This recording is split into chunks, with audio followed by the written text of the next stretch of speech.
Did the James Webb Space Telescope really just spot something so strange that scientists had to stop and ask a terrifying question? And what if the most shocking part was not what it found, but how close that mystery came to turning into a global panic? Before we go deeper, do this with me. Tap, like if space stories give you chills, subscribe if you love smart mysteries, and share this with one friend who always asks, what's really happening up there? A lot of people hear a headline like this and imagine one clean moment. A telescope looks up, danger appears, and the world gets an answer. But real space stories are never that simple. They begin with a blur, a faint signal, a few uncertain numbers, then a rush of questions that nobody can answer fast enough. That is exactly what happened with an asteroid called 2024 YR4. At first, it was just a dim moving dot. Nothing dramatic. No giant fireball in the sky. No disaster movie soundtrack.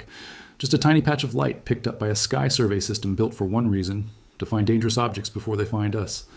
The discovery came near the end of December 2024, when the Atlas survey in Chile detected something new. Atlas exists because humanity learned a painful lesson in 2013. That year, an object exploded over Chelyabinsk, Russia. It was not large enough to end civilization, but it was large enough to injure more than 1,000 people when the shockwave shattered glass across the city. The worst part was not only the blast, it was the surprise.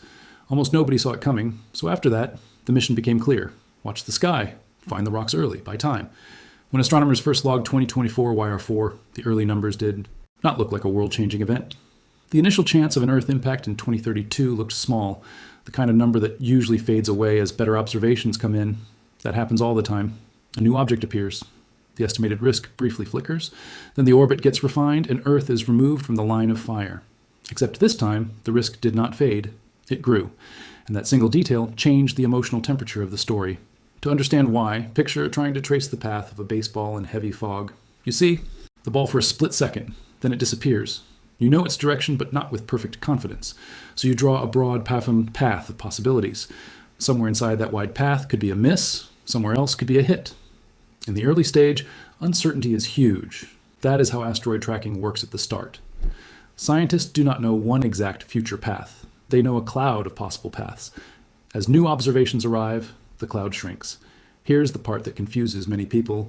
When the impact odds rise early on, it does not automatically mean the object has become more dangerous. Often it means the opposite kind of progress. The orbit estimate is tightening, the uncertainty is getting squeezed. And if Earth happens to sit near the middle of that shrinking uncertainty zone, the percentage can rise before it finally drops away. That is exactly the kind of moment 2024 YR4 created. By late January, and then into February 2025, the impact odds climbed high enough to make professionals pay close attention. For a brief window, the estimated risk reached a level no asteroid of that size had held in the modern era of organized planetary defense. This was not yet a planet killer. It was not the end of humanity. But it was large enough to be deeply serious if it ever struck a populated area. And suddenly, the story was no longer just about a number. It was about uncertainty. Because uncertainty does strange things to people. A confirmed danger is frightening, but at least it is solid. Uncertainty is worse in a different way. It expands in the mind. It invites headlines, rumors, and exaggerated language. Some people leap to the worst. Case. Others dismiss the whole thing as hype. The truth usually lives in the uncomfortable middle, where the data is incomplete and the stakes are real. That middle space is where astronomers had to live for weeks. They kept gathering observations from ground-based telescopes. Every new data point helped, but there was a problem. Regular telescopes mostly see sunlight reflected off an asteroid's surface. That is useful, but not enough. A small bright object and a larger dark object can reflect similar amounts of light. So if all you have is visible light, size can stay uncertain for longer than anyone wants. And size matters. A lot. A 40-meter object and a 90-meter object are not the same conversation. One is serious, the other is far more severe. If you want to know the true danger, you need more than reflected sunlight. You need heat. That is where James Webb entered the story. Most people think of Webb as a telescope for ancient galaxies, newborn stars, and the deep history of the universe. And that is true. It was built to look farther back in time than any observatory before it. It was built to help answer giant cosmic questions. But in this case, one of the most powerful scientific instruments ever created was asked to do something much more urgent and much less poetic. Help us understand a rock. Not in a casual way, in a planetary defense way. Webb sees strongly in infrared. That means it can detect heat, and heat can reveal something. Visible light cannot settle cleanly. The object's true size, regardless of whether its surface is bright or dark. Getting Webb involved was not a routine decision. Telescope time on Webb is incredibly valuable. Scientists around the world compete for it. Proposals are planned long in advance. Careers can bend around access to just a few hours. So moving an asteroid case to the front of that line meant one thing. People were taking this seriously. Special emergency observing time was approved so Webb could look at 2024 YR4. That alone tells you how unusual the situation had become. An object discovered only weeks earlier had forced its way into the schedule of a telescope designed to explore the oldest light in existence. And while that request was being handled, the numbers on the ground started changing fast. This is where the story gets almost cinematic. The risk had climbed. The tension had built. News coverage had started leaning into the drama. Then, as more observations came in, the Earth impact probability dropped sharply. Then it dropped again. And by the end of February 2025, the scenario that had terrified so many people was effectively ruled out. Earth, it turned out, was not on the collision path after all. Now, if this were an ordinary internet story, that would be the end. Panic rises, facts arrive, danger disappears, everyone moves on. But this story did not end there, because Webb still looked, and what Webb found mattered for a different reason. Its infrared observations in March 2025 gave astronomers a much tighter estimate of the asteroid's size. Instead of a broad and uncomfortable range, they now had something sharper. 2024 YR4 was roughly in the range of a large building, big enough to matter. Small compared with civilization-ending asteroids, yes, but still more than enough to cause devastating local destruction under the wrong circumstances. That size estimate also helped settle a quieter scientific argument about the asteroid's surface reflectivity. In other words, Webb did not just calm a public fear, it improved the physical understanding of the object itself. And then the story twisted again. Once Earth was removed from the danger zone, scientists asked a simple follow-up question. If it is not hitting us, where exactly will it be on that date in 2032? That sounds like a boring bookkeeping step. It was not. Because the improved orbit showed something nobody had focused on.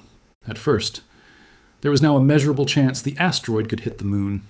That changed the tone in a very strange way. The worst Earth outcome was off the table, which should have brought relief, and it did. But a possible lunar impact introduced a new kind of tension. Not global fear this time, scientific unease. To an outside observer, a moon impact might sound harmless. After all, the moon is already covered in craters. Another rock hitting it may seem like nothing special, but that view belongs to an older era. The moon is no longer just a distant ornament in the night sky. It is becoming active territory again. Multiple nations and private companies have hardware plans, exploration goals, and long-term ambitions centered on the lunar surface and the space around it. A medium-sized asteroid impact there would not shove the moon off course. It would not send it flying toward Earth. The moon is far too massive for that, but it would not be trivial either. A strike could throw debris high above the surface. It could threaten nearby equipment. It could create problems for satellites working in lunar space. And perhaps most importantly, it would become the first time in recorded history that humanity watched a known asteroid strike another world on a known timeline. If you are enjoying this so far, hit subscribe before the next twist lands, because this channel is for people who do not stop at the scary headline. We stay for the part that actually explains the universe. That possibility was scientifically incredible and deeply unsettling at the same time. By spring 2025, the estimated lunar impact chance rose. Not because the asteroid had changed course in some dramatic physical sense, but because the observations were improving. The orbit was being refined, and that refinement briefly placed the moon inside a shrinking zone of possibility.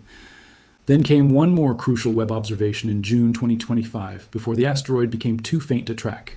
That final look sharpened the estimate even further, and then the trail went cold. This part of the story is easy to overlook, but it may be the most psychologically interesting section of all. For a while, humanity had no better answer to get. The asteroid moved too far away. It became too faint. Telescopes could not keep watching it continuously, so the last official number just sat there, not confirmed as disaster, not erased, just waiting. That is uncomfortable because modern people are used to instant updates, refresh the page, check the feed, demand the next answer. But space does not care about our attention span. Sometimes the universe hands us a partial truth and then goes silent, and silence gives imagination room to grow. Some people froze the story at its scariest headline, others forgot about it entirely. But the real scientific work kept going behind the scenes. Astronomers studied future observing opportunities. They searched for ways to detect the asteroid earlier than expected, even when it was extremely faint. This is where the James Webb Space Telescope did something remarkable again.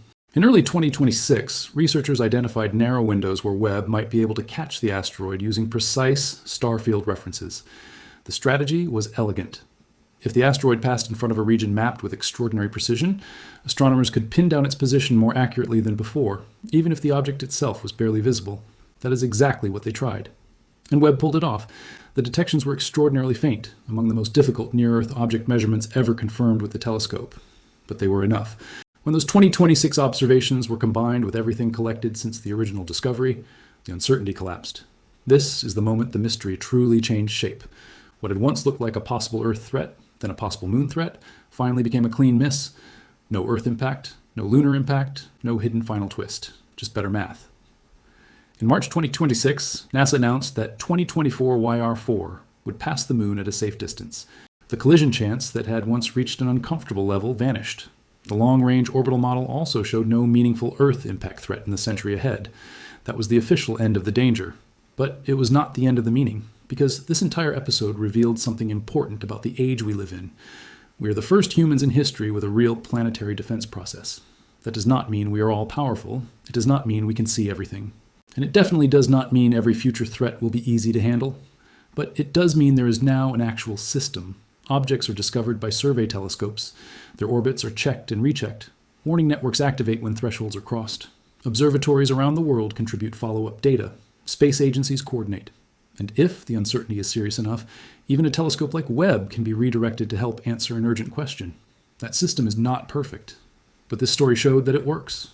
Think about how different this would have looked even a few decades ago. A rock like this could have entered the inner solar system almost unnoticed. If discovered at all, it might have been found with weaker tools, poorer coordination, and slower communication. The uncertainty would have lasted longer. The public would have known less. And if the object really had been dangerous, the response options would have been even thinner. Now compare that with what happened here. The asteroid was discovered years before the possible close approach.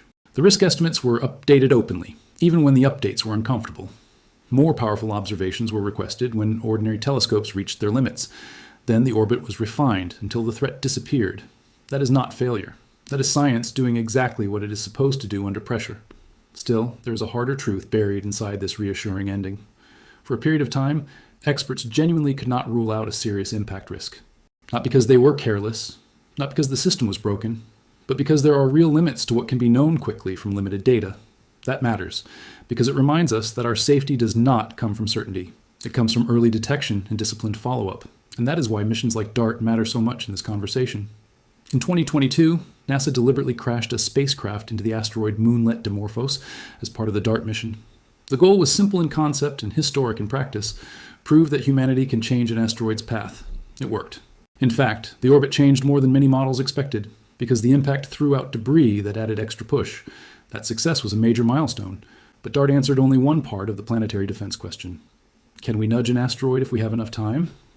The 2024 YR4 episode tackled a different part. Can we figure out fast enough whether we even need to? Those are not the same challenge. A deflection mission is useless if you discover the threat too late, or if the orbit remains too uncertain for too long to plan a response.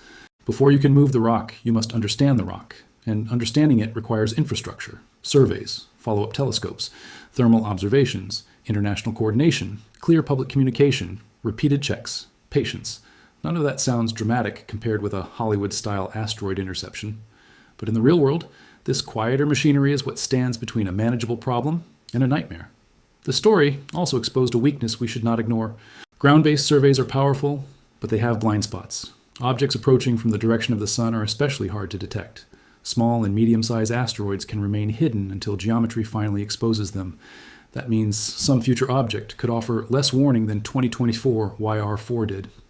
This is why scientists keep pushing for better infrared detection platforms in space. A dedicated infrared observatory can see what sunlight-based searches miss. It can find darker objects earlier. It can estimate size more directly. And most importantly, it can buy time. Time is the real currency in planetary defense. Not courage, not drama, not clever speeches. Time. Give scientists years, and a dangerous asteroid becomes a problem you may solve. Give them weeks, and your options collapse. Give them days, and you are mostly left with emergency response. That is why this story should not be remembered as the asteroid that almost hit Earth. That version is too shallow. The deeper version is more interesting. This was a live stress test of humanity's ability to notice, measure, communicate, and resolve a possible threat before panic outran reality. And when viewed that way, the result is both comforting and humbling. comforting because the system held, humbling because it had to work this hard for one object that ultimately hit nothing at all. There is another layer here that makes the whole episode even more fascinating. The James Webb Space Telescope was never built as a dedicated asteroid alarm system. It is a scientific masterpiece aimed at cosmic origins. Yet in this case, one of its most valuable contributions was practical, immediate, almost defensive. It became part of a global shield made not of metal but of observation. That image matters to me because it says something beautiful about science. The tools we build for wonder can also protect us. A telescope designed to study the first galaxies ended up helping humanity think more clearly about a tumbling rock much closer to home. That is not a distraction from science. That is science at its highest level, curiosity becoming capability. And maybe that is why this story grabbed so many people. It was not only about danger, it was about perspective. On one side, the universe feels vast, cold, and indifferent. On the other, a species living on a thin blue world has learned to map risks millions of miles away. They coordinate across borders and ask one of the most advanced instruments ever built to settle an urgent question. That is astonishing. We should also talk about the media side of this story because it teaches an important lesson about how modern fear spreads. Drop a comment with one word. Webb if you want more stories where the real ending is smarter than the headline. And if this changed how you think about asteroid scares, share it with someone who still thinks every space alert means doom. Some coverage leaned hard into phrases that made the asteroid sound more final, more cinematic, more certain than it ever was. That is not unusual. Strong emotion travels faster than careful nuance. Possible becomes incoming. Understudy becomes detected threat. Small but real chance becomes scientists shocked. And to be fair, there was a real reason for concern during the uncertain window. Nobody should pretend otherwise. But concern is not the same thing as conclusion. If the story proves anything, it is that numbers in motion need context. A rising percentage without explanation can scare people unnecessarily. A falling percentage without explanation can make them dismiss the whole scientific process as overreaction. Both misunderstand what was happening. The truth is that the changes in risk were not signs of chaos. They were signs that the system was learning. That may be the single most important idea in this entire story. The numbers moved because knowledge moved. And in science, movement toward the truth rarely looks smooth from the outside. Sometimes it looks messy. Sometimes it looks alarming.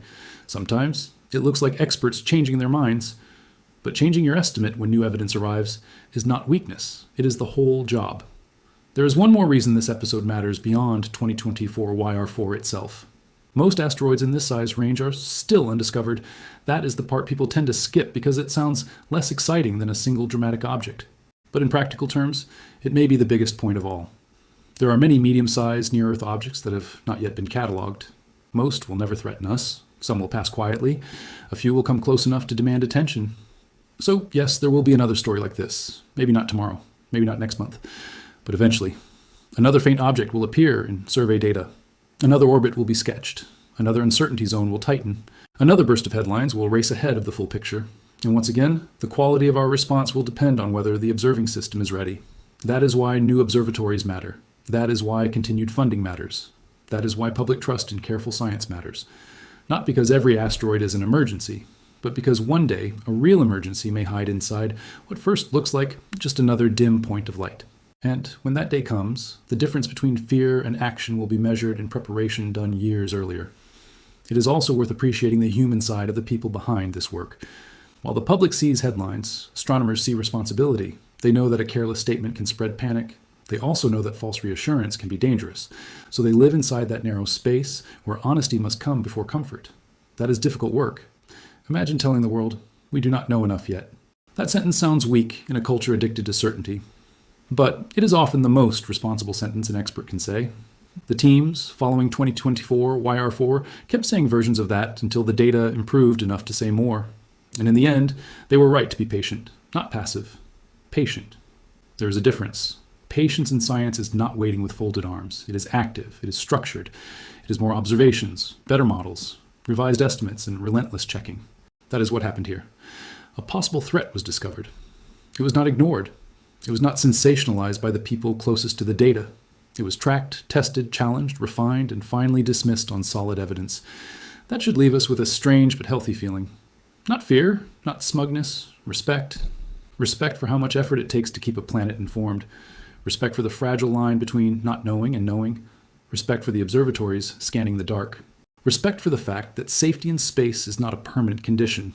It is something maintained. And maybe, above all, respect for the quiet kind of victory this was.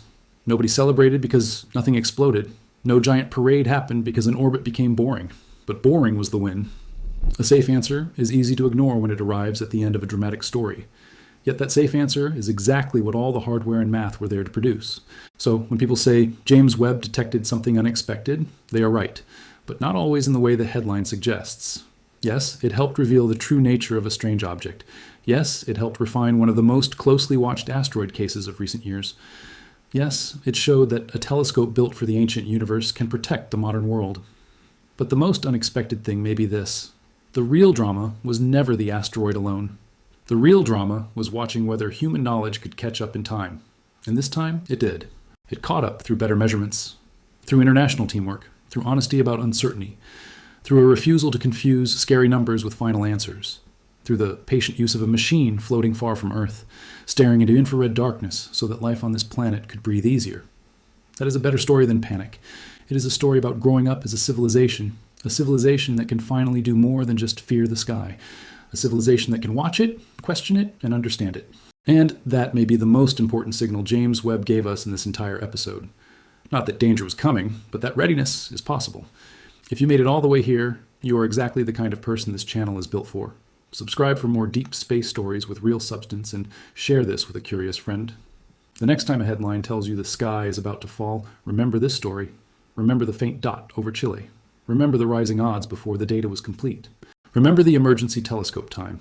Remember the shift from Earth risk to moon risk to no risk at all. Remember that science did not fail because the numbers changed. Science succeeded because the numbers changed in response to better evidence. And remember that somewhere, even now, observatories are still scanning the dark for the next object we have not met yet. Not to feed fear, to buy time, to replace guesswork with knowledge, to give humanity the chance to respond before surprise becomes disaster. That is the quiet promise. And for now, that promise held.